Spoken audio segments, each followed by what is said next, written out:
नमस्कार दोस्तों, आज के हमारे पॉडकास्ट के एपिसोड में उपस्थित है हमारे साथ जी टीवी फेम तुझसे है राब्ता के एक्टर संजीव सर।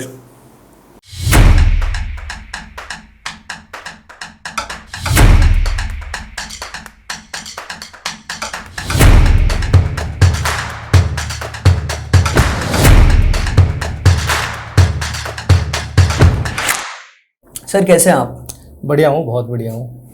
आप बताइए। मैं भी ठीक हूँ सर। सबसे पहले आपने बुलाया यहाँ पे, उसके लिए थैंक यू सो मच। बहुत बहुत धन्यवाद सर कि आपने अपना वक्त निकाला और हमारे बीच यहाँ पे उपस्थित हुए सर। तो सर थोड़ा सा आप बताना चाहेंगे कि आप कहाँ से बिलोंग करते हैं, आपका होम टाउन कहाँ है और कैसे आपका सफ़र शुरू हुआ आपके होम टाउन से मुंबई तक का? यार मैं बिहार का रहने वाला हूँ और मधुबनी जिला है, उसमें एक गांव है ननौर। हाँ जी। तो वहाँ मेरा घर है और जहाँ तक थिएटर की या अभिनय की शुरुआत समझो तो वो मुझे लगता है मुझे विरासत में मिली है। अच्छा। क्योंकि हमारे यहाँ या गांव में अक्सर ऐसा होता है कि जो रंगमंच होता है, गांव का रंगमंच, तो ग्रामीण लेवल पे वो हमारे गांव में चलता था। वो बहुत पुराने टाइम से। रामलीला जैसा? नहीं, रामलीला नहीं, नाटक जैसे होता है, जैसे राजा हरिश्चंद्र। अच्छा। और बहुत सारे ऐसे नाटक हैं जो पौराणिक कथाओं पे हैं। तो वैसा नाटक हुआ करता था, इसमें हमारे फादर भी एक्ट करते थे। अच्छा। उसके बाद हमारे बड़े भाई और सब लोग, मतलब ऐसा यूजुअल थे कि, तो कहते हैं कि मुझे कभी ऐसा याद ही नहीं है कि मैं पहली बार ऐसा कि मंच पे चढ़ा हूं। अच्छा। या मंच का जो एक खौफ होता है, और कहते हैं बड़े बड़े एक्टरों के मुंह से सुना है कि मंच का एक खौफ होता है और वो होना भी चाहिए। हमारे गुरु हैं दिल्ली के रॉबिन दास, तो उनका कहना है कि जब आप मंच पे जा रहे हो, मंच पर जाने तक, जाने के बाद वो फियर खत्म हो जाना चाहिए। वो आता है आपके एक्सपीरियंस से। तो बचपन से ही मतलब थिएटर में, गांव का जो थिएटर होता है उसमें मैं एक्टिव था, एज एन एक्टर काम कर रहा था वहां पे। अगर आपको याद हो सर तो मतलब क्या उम्र रही होगी उस वक्त आपकी? यार मेरी उम्र उस टाइम 5-6 साल का था। 5-6 साल के थे सर आप? हाँ। जब आप पहली बार स्टेज पे आपने मंचन किया था? हाँ, मंचन नहीं, उसको मंचन नहीं कह सकते हैं एक्चुअली। मेरे फादर लोग करते थे, तो गांव में एक परंपरा है नाटकों में कि सबसे पहले हम भगवान, कोई भी देवी देवता, उसका आरती करते हैं। तो आरती में एक छोटा बच्चा जो होता है, जो भी रहता है, तो वो बच्चा को वो रूप दिया जाता है भगवान का। मान लो कि जैसे किसी को कृष्ण बना दिया या शिव बना दिया, तो उस हिसाब से करके वो उसका आरती करते हैं और फिर उसके बाद नाटकों की शुरुआत होती है। अच्छा, उस बच्ची के पहले? हाँ, उन्होंने वो किरदार किया। हाँ। तो वैसे ही शुरुआत हुई।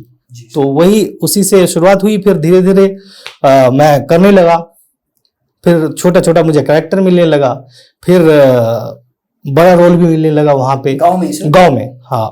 जब तक मैं 10वीं किया, अच्छा, 10th जब तक किया तब तक गांव में ही था। तो गांव के रंगमंच में एक्टिव था अच्छे लेवल पे। पढ़ाई आपने मधुबनी से ही कंप्लीट की? हाँ, मधुबनी से मैं 10वीं तक वहां से किया, गांव से। उसके बाद मैं इंटरमीडिएट के लिए और ग्रेजुएशन के लिए पटना आया। तो पटना में कॉमर्स कॉलेज है, कॉमर्स कॉलेज पटना, उसमें मेरा एडमिशन हुआ। और क्या होता है यार कि बचपन से ही, मतलब कहते हैं ना कि जो जिस फील्ड का है या जो जिस विधा में जाना है जिसको, वो कहीं ना कहीं वो आपको क्या कहेंगे, उसको हंट करता है। अच्छा, बिल्कुल। जस्ट लाइक मैं आपको बताऊं कि जब मैं गांव में थिएटर करता था, थिएटर मतलब नाटक, वो वहां थिएटर नहीं कहते हैं। तो जब नाटक करता था तो तालियों की जो वो होती थी ना, खनक, वो अभी मुझे याद है, वो मुझे बहुत प्रभावित करता था। अच्छा लगता था, अरे यार ताली बजा रहे हैं। तो वो कहीं ना कहीं वो होता है बचपन से ही, वो चीज आप में कहीं ना कहीं वो रहता है कि आपको डेस्टिनी वहां पे लेके जा रही है या उनकी वो प्लानिंग है। तो वो अच्छा लगता था कि तालियों की गूंज और ये सब। तो सर जब आप स्टेज पे नाटक किया करते थे तो उस वक्त मतलब आपके जहन में चला करता था कि यार ये चीज मैं बॉम्बे आके करूंगा या मैं टीवी में आऊंगा एक दिन, मुझे यही इसी चीज को आगे ले जाना है अपनी लाइफ में, या मतलब उस समय आप ऐसा सोचते थे कि मेरे पिताजी कर रहे हैं या मेरे भैया कर रहे हैं तो ठीक है मैं भी कर रहा हूँ, देखते हैं क्या होता है, मतलब उस वक्त आपकी सोच धारा क्या थी सर? यार उस टाइम में बताऊं, जिस टाइम में मैं आया या मैं अभिनय कर रहा था, जी तो ये अभिनय एक क्षेत्र है जी और एक करियर बन सकता है। ये हमारे यहाँ का ये कल्चर नहीं है। जो मिडिल क्लास फैमिली के जो बच्चे हैं वो इस कैरियर में जा सकते हैं कि वो कैरियर बना सकते हैं अपना। उसमें मान लो बहुत सारे संस्था है, जैसे एनएसडी है, एफटीआई है, बहुत सारे, तो उसमें जाके पढ़ाई कर सकता है और आगे बढ़ सकता है, नाम कमा सकता है। ये परंपरा हमारे यहाँ नहीं है। हमारे यहाँ इंटरटेनमेंट के लिए करते हैं, सिर्फ और सिर्फ इंटरटेनमेंट। वो पढ़ाई के साथ आप कर रहे हो बस, ठीक है। जब मैं पटना आया जी सर, तो मैं एक आपको बताना चाह रहा हूँ और दर्शकों को भी बताना चाह रहा हूँ कि इसलिए बताना चाह रहा हूँ कि एक छोटी सी ख्वाहिश आपको कहाँ से कहाँ ले जाती है। तो जैसे मैं पटना आया इंटरमीडिएट में, तो मेरा एक दोस्त था, वो कुछ ऐसा किया था, मुझे पूरा याद नहीं, तो उसका पेपर में नाम आया था, न्यूज़पेपर में। तो मुझे वो देख के बहुत उस टाइम में वो प्रभावित हो गया मैं कि अरे यार इसका नाम पेपर में आया। तो मुझे एक होता है कि वो लगा मुझे कहीं ना कहीं कि यार कुछ ऐसा हो कि मैं भी कुछ ऐसा करूं कि मेरा नाम पेपर में आए। अच्छा हाँ, तो वहां पे एक पटना में संस्था है मैथिली का, मैं मैथिल हूँ। हाँ तो वहां पे एक संस्था है मैथिली का, भंगिमा। तो भंगिमा का नाटक देखने गया मैं, तो बड़ा अच्छा लगा। जो गांव का नाटक है और जो शहर का, मतलब पटना का नाटक देखा या दिल्ली, पूरे इंडिया का मैंने थिएटर देखा है, तो बहुत फर्क है। गांव में जो करते हैं वो ट्रेडिशनल हिसाब से जो पहले चल रहा है उस हिसाब से करते हैं। और जब भंगिमा का नाटक देखा तो मुझे लगा अरे यार थिएटर ये है, अभिनय ये है। तो फिर मैं उससे जुड़ गया। भंगिमा से कोई ग्रुप? भंगिमा एक संस्था है मैथिली का, जो अच्छा। बहुत बड़ी संस्था है मैथिली पटना पटना में। तो उसके साथ जुड़ गया। फिर पटना थिएटर में अक्षरा आर्ट है, उसके साथ जुड़ा और सबके साथ जुड़ा पटना में। जी सर। और लगभग 4-5 साल पटना थिएटर में मैंने किया। तो उस दरमियान पेपर में मेरा नाम आया। अच्छा और आप लोगों को बता दूं कि अभी तक उसके बाद जो मेरी ये 20 साल की जर्नी रही है, उसमें कोई भी ऐसा अखबार नहीं है, न्यूज़पेपर नहीं है जिसमें मेरा इंटरव्यू नहीं आया हो। इवन कि मैं जब एक बड़ी फिल्म करके गया, Manikarnika the queen of Jhansi, अच्छा तो जिसमें कंगना थी, जी जी सर, तो उसके बाद मेरा बिहार में प्रेस कॉन्फ्रेंस हुआ।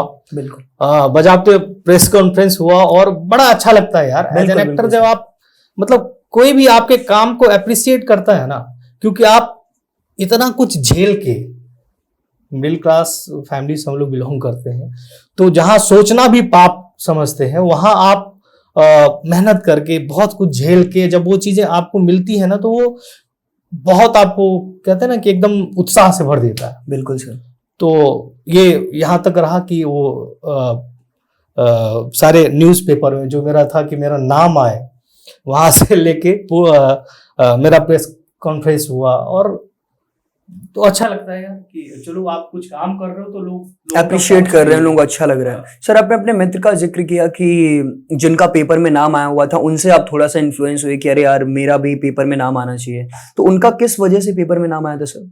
यार वो नाटक ही करता था। अच्छा, वो भी आर्टिस्ट ही थे? हाँ, अच्छा, नाटक ही करता था और मेरे से पहले आया था। जी। तो हालांकि वो अभी है नहीं इस फील्ड में। अच्छा हाँ, लेकिन मुझे वो बड़ा अच्छा लगा कि यार पेपर में नाम आना उस टाइम में, ये मैं आपको बात बता रहा हूँ 2002-03 की, 22 इयर्स बैक। हाँ। तो उस टाइम में पेपर में नाम आना बहुत बड़ी बात होती थी। या तो कोई क्राइम करके आप कर रहे हो कि चलो आपने किसी को मार दिया, आपने चोरी कर ली, डकैती कर ली, तो एक वो अलग पहलू है। दूसरा कि आप कुछ अच्छा कर रहे हो और उसमें नाम आ रहा है कि हाँ फलाना एक्टर ने इस रोल में बड़ा अच्छा काम किया। जी जी सर। तो वो बड़ा प्रभावित किया मुझे कि यार ये तो बढ़िया है यार, इसमें नाम आता है पेपर में और लोग देखते हैं, तालियां बजाते हैं। तो वहां से जर्नी स्टार्ट हुई यार। तो मतलब आप पटना गए, पटना में आपने काफी वक्त थिएटर किया, हाँ। काफी चीजें की हाँ। वहां पे, आपने खुद को स्टेब्लिश किया, पॉलिश किया अपने आर्ट को। सर फिर आपने कहा आपका दिल्ली जाना भी हुआ था, हाँ। तो दिल्ली किस दौरान सर आप गए, मतलब यार एनएसडी से रिलेटेड कुछ? पटना पटना में बताऊं आपको, जब मैं थिएटर कर रहा था 2005 की बात है, उस टाइम एक DD1 पे एक सीरियल आता था सजा, सजा नाम से। तो उसमें मुझे एक कैरेक्टर करने का मौका मिला। अच्छा। पहली बार। तो उस टाइम में मतलब ऐसा माहौल था, अभी क्या है कि अभी तो सोशल मीडिया और बहुत सारे ऐसे आ गए OTT और ये, तो लोग समझ जाते हैं कि ये ऐसा है वैसा है। उस टाइम ऐसा नहीं था कि टीवी पे आना बहुत बड़ी बात होती थी कि टीवी पे आ रहे हो। मतलब ये समझो ना कि जब मैं टीवी पर पहली बार आया, जबकि ऐसा कोई बड़ा काम नहीं कर लिया था, मतलब टीवी पे आ रहा हूँ एज एन एक्टर, वहाँ काम कर रहा था, मुझे मौका मिला, मैं शो वो किया, DD1 का शो था। तो वो मतलब इतना माहौल गांव में बना कि मेरे बाबूजी मिठाई लाए और जनरेटर लाए, वहाँ पे लाइट वगैरह का प्रॉब्लम होता था, जनरेटर लाए, फिर टीवी चला, फिर लोग पूरे बैठे और वो करके एपिसोड देखने के लिए कि भाई बेटा आ रहा है या मेरा भतीजा आ रहा है, ऐसा। तो वो टाइम एक ऐसा था, ऐसा लगता था कि बहुत बड़ी बात हो गई वो।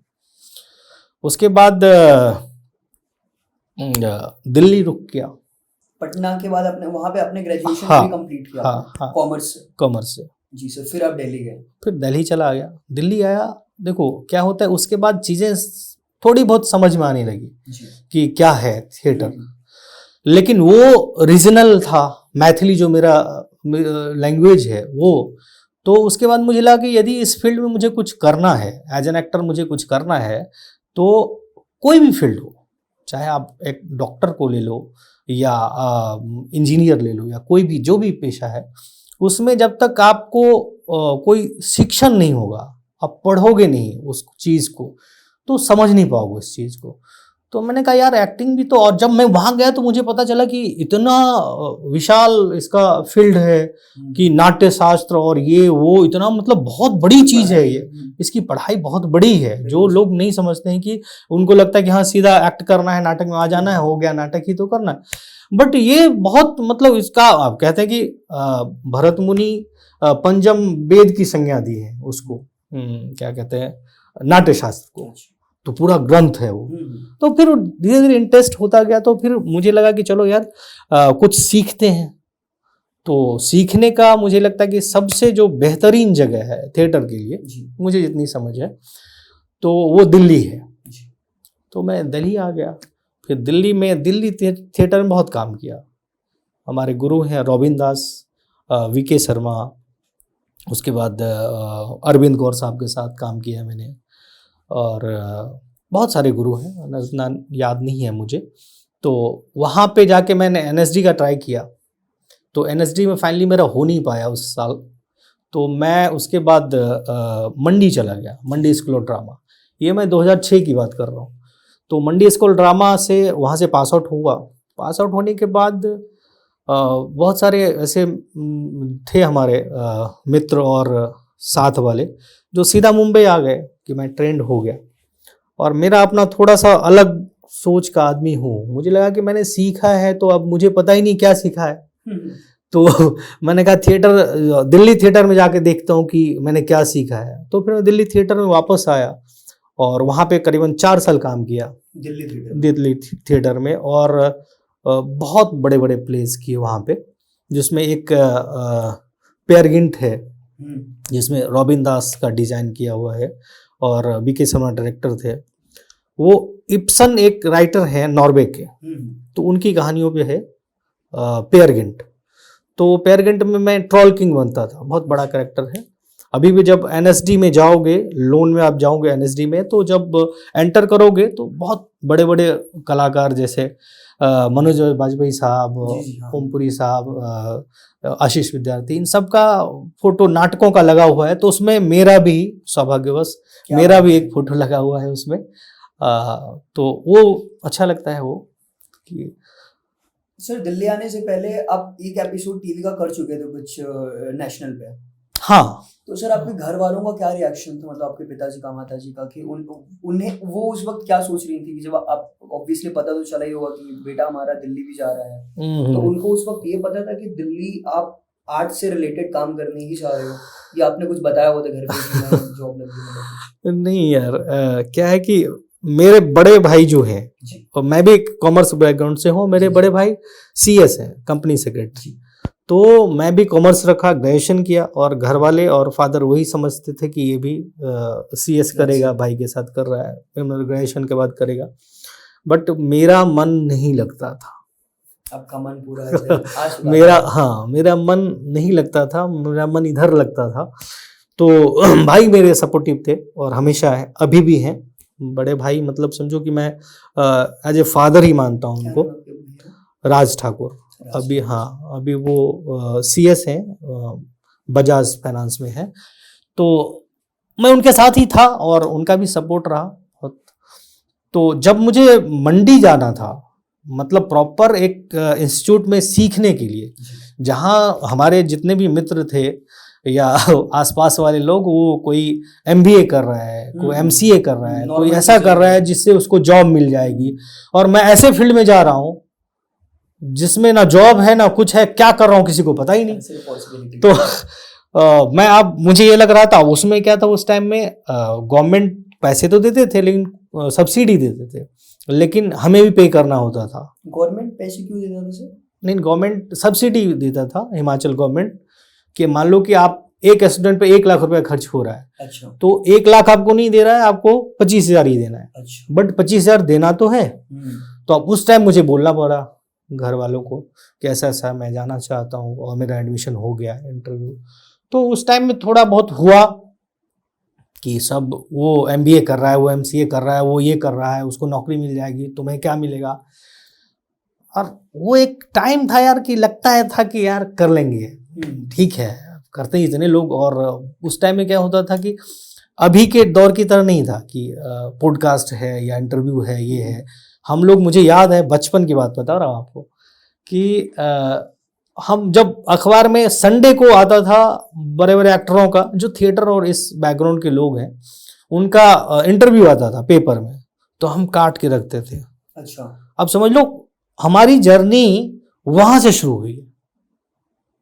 अभी मैं 20 साल के बाद वो सोच रहा हूँ कि 20 साल पहले कहीं ना कहीं तो था, मुझे नहीं पता था कि मैं क्या करने वाला हूँ या क्या है, बट कहीं ना कहीं मुझे अच्छा लगता था, मैं काट के रखता था। वो किस लिए रखते थे सर आप, मतलब इंटरेस्ट। अच्छा। अब होता है ना कि आपको मान लो कि फ्लाइट पे चढ़ना है, या फ्लाइट के बारे में आपको वो है, तो आपको कहीं ना कहीं जहां देखोगे आपको फोटो खींच लोगे, या आप कोई जा रहा है तो पूछो भैया कैसा लगता है वहां पे, तो वो है, तो वो कहीं ना कहीं मोटिवेट करता। हाँ, वो लगता था कि यार ये मनोज वाजपेयी इतना स्ट्रगल किया, और ये नवाजुद्दीन सिद्दीकी है, जाना है तुमको, तो वो कहीं ना कहीं होता है। तो फिर मंडी गया, फिर यहाँ दिल्ली आ गया। दिल्ली थिएटर में लंबे टाइम तक किया काम, बहुत सारे प्लेस किए, जो बहुत अच्छा एक्सपीरियंस रहा। जैसे एक प्ले किया था अपना अपना भाग्य, उसमें आप लोग भी जानते होंगे, एक दुर्गेश कुमार हैं जो बहुत फेमस हो गए हैं, जो देख रहा है ना विनोद, हाँ, तो वो उसमें नरेटर था। जिशान अयूब, बहुत बड़ा नाम है, तो वो भी थे उसमें, उनकी वाइफ मेरी वाइफ बनी हुई थी। तो बड़ा अच्छा एक्सपीरियंस रहा यार दिल्ली थिएटर का, मतलब बहुत, और बहुत अच्छे लेवल पे लोग काम कर रहे हैं, और ऊपर वाला चाहे तो नहीं, बिल्कुल आऊंगा उस पर। बिल्कुल सर, इंशाल्लाह डेफिनेटली आएंगे आप। बचपन से सर जो आपके घर का माहौल था, ऐसा कि आपने बताया कि आपके भैया भी नाटक किया करते थे, आपके पिताजी भी किया करते थे, तो आपके घर का जो एक माहौल था पूरा कैसा था, मतलब सब लोग वो चीजें कर रहे थे, आप भी कर रहे थे, या मतलब इसके अलावा भी कुछ और चीजें थी? देखो क्या है कि मैं आपको जो बोल रहा हूँ ना, कर रहे थे गांव का, जो है गांव का थिएटर नहीं है, सॉरी, वो गांव का नाटक है।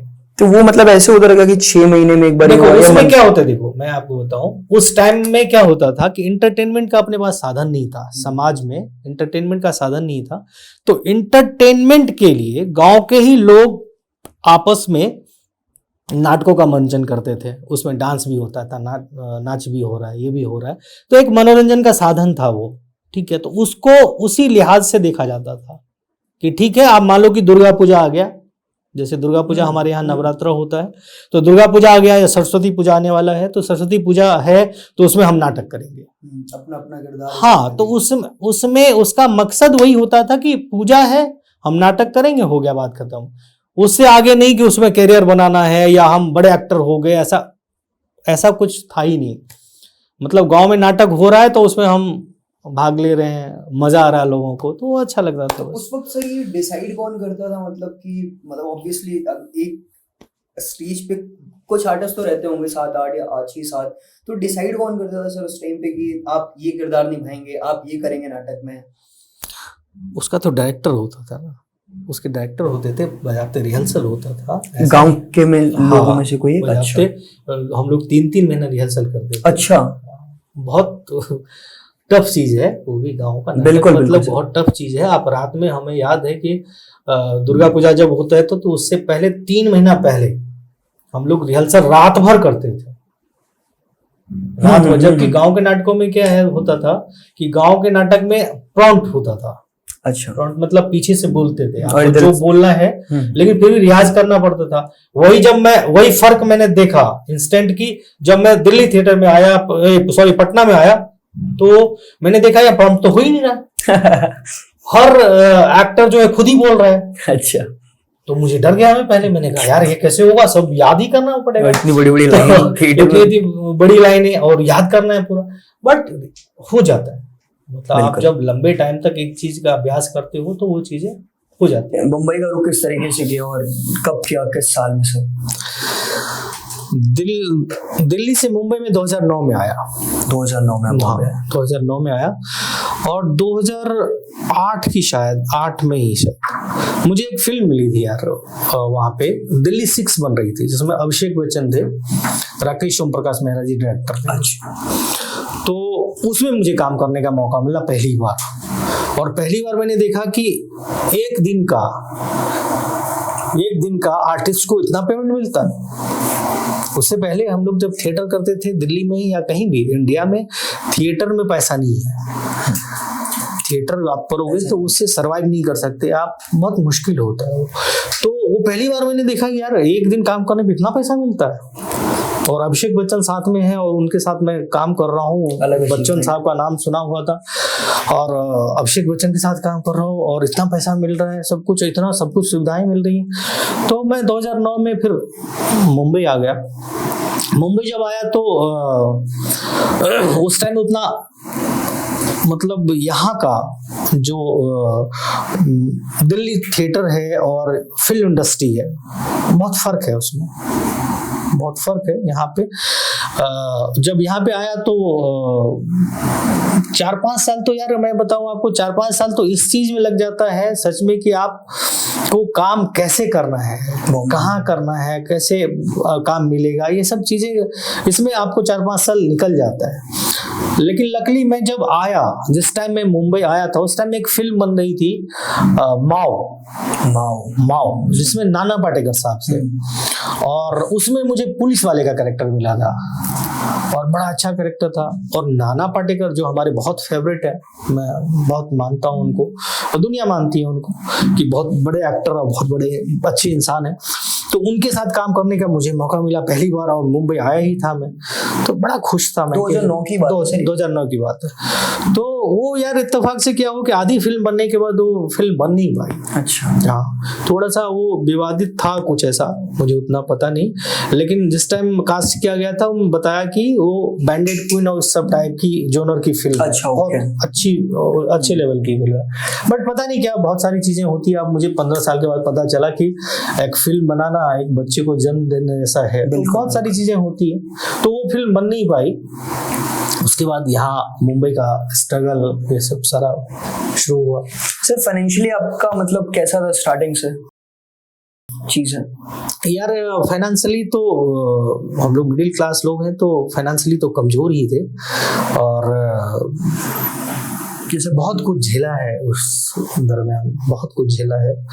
कि आपको एज एन एक्टर यहाँ पे सबसे बड़ा टास्क जो है, मैं दर्शकों को और खास करके जो युवा पीढ़ी आना चाह रहे हैं उनको बताना चाह रहा हूँ, as a senior, as a अनुभवी लोग आप जब भी समझ लो कि जो मेरा अनुभव है पिछले 15 साल का, कि आप इस फील्ड में जब कदम रख रहे हो या किसी भी फील्ड में, तो आपको उस फील्ड के बारे में पूरी जानकारी होनी चाहिए। ऐसा नहीं कि आप चकाचौंध देख के कि हाँ चलो ठीक है मैं स्मार्ट हूँ या मेरी कदकाठी ऐसी है तो मैं आ गया।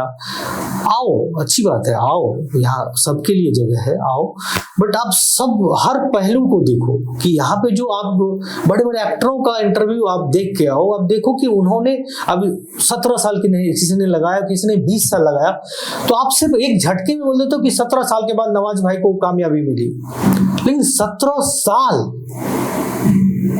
वो 17 साल उन्होंने कैसे बिताया होगा, 17 साल में उन्होंने क्या क्या झेला, आपको वो समझना पड़ेगा, वो देखना पड़ेगा।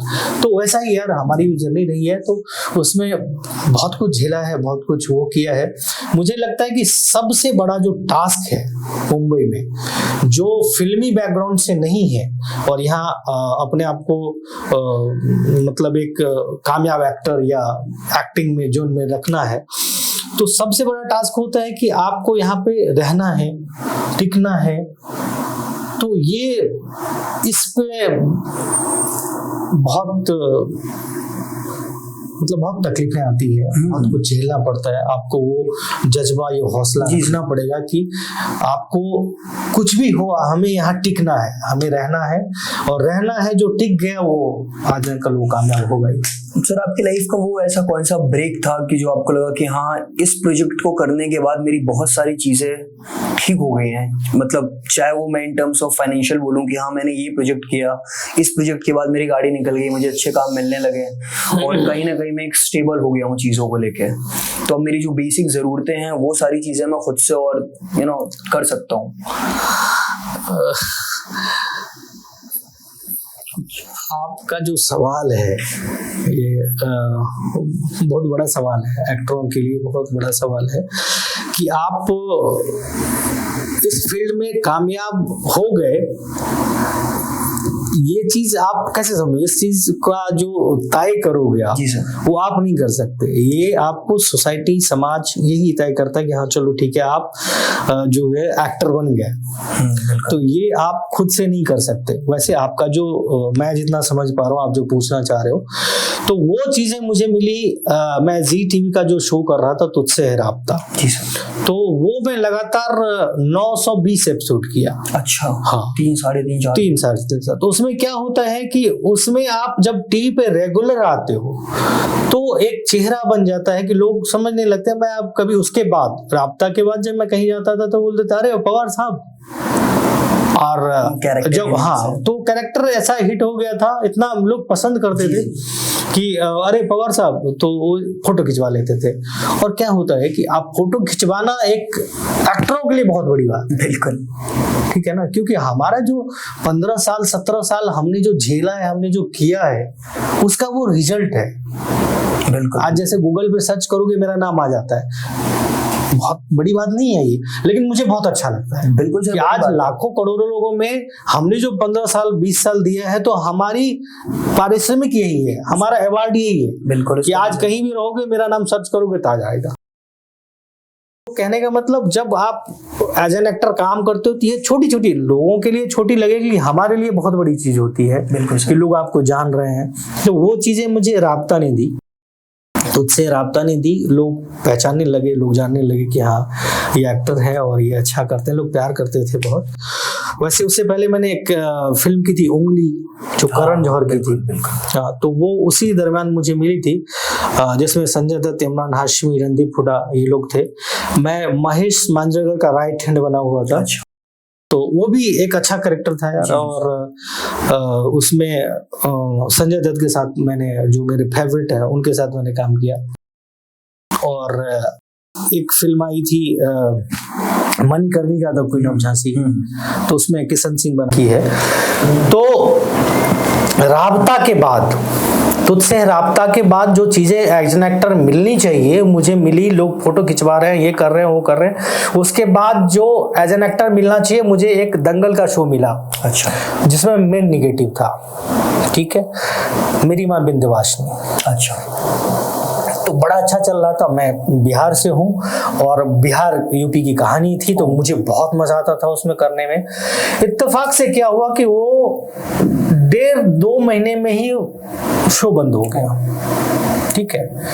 और उसके बाद फिर लॉकडाउन, उसके बाद फिर सेकेंड लॉकडाउन, ये सब चीजें। उसके बाद मेरी मतलब एज एन एक्टर बहुत सारे लोग हमारे जैसे जो जितने भी एक्टर हैं उसकी बहुत दुर्दशा हो गई लॉकडाउन के बाद, क्योंकि हमारा फील्ड ही एंटरटेन का है। एंटरटेन बाद में आता है, पहले खाना पीना ये जरूरी है। बिल्कुल सर। तो बहुत लोग प्रभावित हुए। तो उसमें हमारे जैसे जो लोग हैं जो स्ट्रगल कर रहे हैं, जो अभी कामयाब नहीं हुए उस तरह से, तो उनके लिए तो बहुत कठिन दौर था। वो दौर बहुत कठिन था, उससे निकलना बहुत मुश्किल था कि कैसे आप निकलोगे। उसके बाद मेरा शो दंगल वाला जो है वो बंद हो गया। उसके बाद अचानक से लगभग 2 साल तक मुझे काम ही नहीं मिला। लॉकडाउन के बाद लॉकडाउन खत्म होने के बाद 2 साल, हाँ, लॉकडाउन खत्म होने के बाद 2 साल मुझे लगातार काम ही नहीं मिला। मतलब जिस लेवल पे कर रहा था, जहां मैं पहुंचा, आप ये समझ सकते हो। मैं इसलिए मैं दर्शकों के लिए कह रहा हूं जो नए लोग आना चाहते हैं कि दोस्त देखो, आप एक मुकाम पे आने के बाद एक आपने जर्नी एक तय की कि चलो ठीक है मुझे यहाँ पे पहुंचना है, और यहाँ इससे यहाँ तक पहुंच चुके हो, और उसके बाद आपका पतन होता है कि आप नीचे आ गए, आपको काम नहीं मिल रहा। पतन मीन्स यही है कि आप नीचे आ गए, आपको काम नहीं मिल रहा है।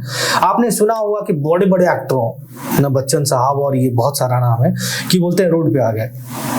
तो उनका रोड पे आना और जो स्ट्रगल कर रहे हैं उनका रोड पे आना बहुत फर्क होता है, बहुत।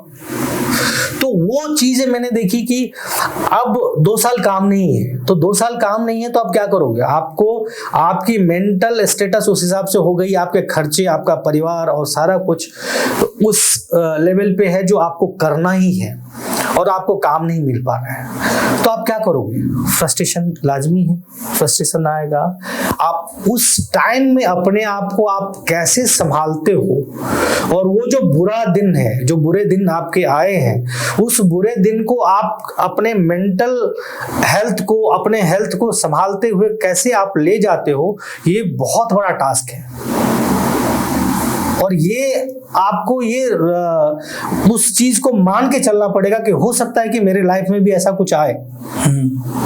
राब्ता के बाद मैंने नहीं सोचा था, मुझे लगा कि ये काम मिल गया, फिर ये मिल रहा है, ये मिल रहा है, हो जाएगा। बिल्कुल, चीजें बदलेंगे और भी चीजें फिर पलट गई। तो आपका इतना लंबा सफर था, बिहार से निकले आप पटना गए, आपने वहां पे एजुकेशन कंप्लीट की, कॉलेज की, दिल्ली गए, वहां पे आपने क्राफ्ट सीखा, पटना में भी ऑब्वियसली आपने सीखा, बॉम्बे आए, आपकी अपनी जर्नी रही, स्ट्रगल किया आपने, छोटे बड़े काम से शुरुआत किया आपने, बहुत अच्छे काम किए, फिल्में की। तो आज के टाइम पे प्रेजेंट मोमेंट में सर खुद को आप कहाँ पे देखते हैं? यार मैं जो मैंने जर्नी बताई उसमें क्या होता है, जब आप एक कोई फिल्म देखते हो तो उसमें जन्म से लेके और मरण तक की कहानी 3 घंटे में दिखा देते हैं। जी सर। तो वही मैंने आपसे शेयर किया है। ये देखो, ये जर्नी बहुत लंबी है मेरी। बिल्कुल सर। तो उसको मैंने शॉर्ट में बताया आपको, इसमें अच्छी चीजें भी बताई हैं। तो मुझे लगा कि जो बुरी चीज है जो मेरे साथ हुआ, तो वो भी मैं आपसे शेयर करूं, लोगों से शेयर करूं कि उनकी भी जानकारी हो। लेकिन मैं आपको बता दूं दर्शकों से कि मैंने पैसेंस रखा, धैर्य रखा, और हमारे घर वाले, हमारे माता पिता, सब लोगों का साथ रहा, और दर्शकों का प्यार रहा, साथ रहा। तो मैं अभी बिल्कुल ठीक हूं। मैंने 3-4 फिल्में की हैं। अभी एक मेरी फिल्म रिलीज हुई है सिकंदर का मुकद्दर, और अभी टैक्स द मूवी एक फिल्म आने वाली है, और एक बहुत अच्छा वेब सीरीज आप लोगों को देखने को मिलेगा, और जिसमें मुझे लगता है कि जैसा आप लोगों ने राबता में मुझे प्यार दिया पवार के रूप में, वैसा ही मुझे प्यार, अपना स्नेह देंगे। तो फिर से वापसी मेरी बहुत अच्छी हुई है, और मैं बहुत अपने आप को मजबूती से आया हूं। मतलब कहते हैं ना कि एक ऊंचाई से जब आप गिरते हो और गिरने के बाद जब दूसरी छलांग लेते हो तो वो बहुत जोरदार होता है।